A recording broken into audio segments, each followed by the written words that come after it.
If you're here because your heart is still aching, I want you to know something that finally helped me breathe again. The silence wasn't about you being too much. It was about something else entirely. You know that feeling? The conversation that just stops. The warmth that disappears overnight with no explanation. The person who is still physically there, but feels 1,000 miles away. The texts that get read but never answered. The way you replay everything you said, wondering what you did wrong. This is the silent treatment. And today I want to gently show you two things. First, why you keep attracting people who suddenly go silent on you. And second, what the silent treatment actually is. Because once you see both clearly, you can finally stop the pattern. Let's start with the question in the title. Why do we keep attracting the wrong people who aren't for us? It's not bad luck. It's not that you're broken.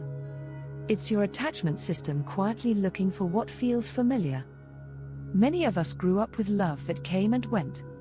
Love that felt warm one day, and cold or silent the next. Our nervous system learned, this is what love feels like. So later in life, when someone gives us hot and cold attention, or sudden silence, our brain says, this feels like home, even though it hurts. That's why anxious hearts often attract avoidant or controlling people. Your system is trying to heal an old wound by replaying the same relationship dynamic. You're not attracting wrong people by accident. You're attracting the type your nervous system recognizes as familiar love. And the silent treatment feels like the same push-pull you knew before. This is why the pattern keeps repeating, until you gently update what your heart thinks love should feel like. That's the first big piece. Now let's look at what the silent treatment really is. Because what it actually is not what most people think. It is not just they need space. It is not simple indifference. It is not emotional unavailability. It is the quiet relational weapon. One of the most powerful and painful ways someone can control a connection, without ever raising their voice. And understanding it clearly, with kindness toward your heart, is what finally sets you free from its grip. We're going to walk through this together, slowly and softly. If anything feels heavy, just pause and breathe. You're safe here. Human beings are wired to need connection. It's not a choice, it's biology. For our ancestors, being cut off from the group literally meant danger. So our nervous system treats social exclusion the same way it treats physical pain. The same parts of the brain light up. The same alarm bells ring.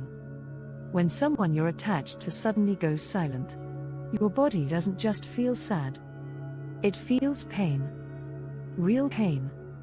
And because it's coming from the very person your heart learned to trust for safety, the hurt becomes even deeper. Here's exactly what happens inside you when the silence begins. Stage 1. Your body senses danger. Within hours, a low-level anxiety starts. Cortisol rises.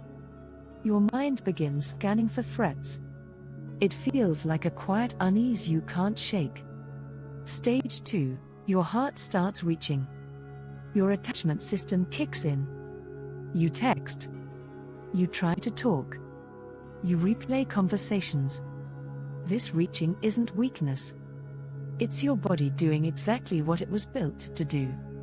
Stage 3. The anxiety grows. When nothing comes back, the worry gets louder. You can't stop thinking about it. Your mind keeps asking, what did I do? Stage 4. The self-blame trap. This is the most painful and clever part.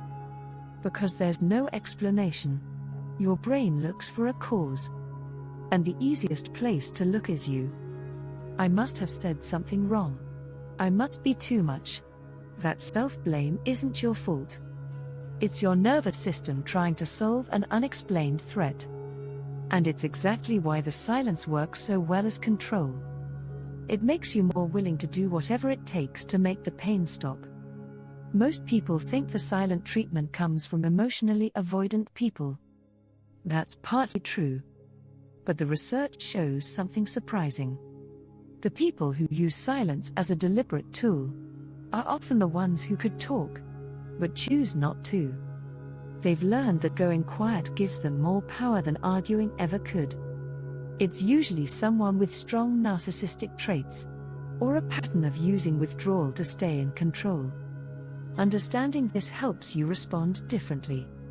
Because giving endless space to someone using silence as a weapon only teaches them it works. Here are the 4 quiet ways silence actually serves the person who uses it. Function 1. Punishment without words. They withdraw the warmth and connection as a way to punish something they didn't like, and they never have to explain why. Function 2. Control through anxiety. The silence puts you in that worried, self-blaming state, exactly where they have the most power. You become focused on fixing things, instead of seeing the pattern clearly. Function 3. Testing how much you'll chase. It becomes a quiet test. How long will they wait? How much will they give to get me back? Your responses give them information about how much control they really have. Function 4. Reset without ever saying sorry. When they finally speak again, everything goes back to normal with no conversation about what happened. The hurt is quietly erased. Until the next time. Prolonged silence doesn't just hurt your feelings. Research shows it actually changes your nervous system. Higher stress hormones, trouble sleeping, harder time trusting again. It's not you're too sensitive. It's a real physiological effect. And knowing that helps you stop blaming yourself. So what actually works when someone goes silent? Here are the 3 gentle but powerful responses that protect your heart.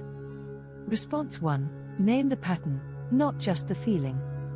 Instead of "I feel hurt," try, "When silence follows our disagreements." It leaves things unresolved and creates more anxiety. I'd like us to find a different way. Response 2. Gently refuse the quick reset. When they come back like nothing happened, say softly, "I notice we're moving forward without talking about the silence. I need that conversation first." Response 3. The calm non-pursuit. Stop the anxious chasing. Live your life with warmth and openness. But don't collapse into proving yourself. This quietly removes the reward the silence was designed to get. And if you're the one who sometimes goes silent, I want to speak to you with the same care. Ask yourself honestly, am I doing this to punish? Am I doing this to control? Or do I genuinely need a short time to calm down and come back? If it's the first 2, that clarity is the beginning of choosing differently. Real love needs both people present. The next video will go deeper into the attachment patterns that make certain hearts especially sensitive to silence, and the gentle inner work that changes that at the root.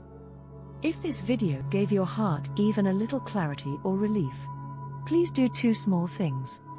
Hit subscribe so we can keep walking this healing path together. And share this with one person who is still quietly hurting from someone's silence. Give them the words you wish you'd had. You were never too much.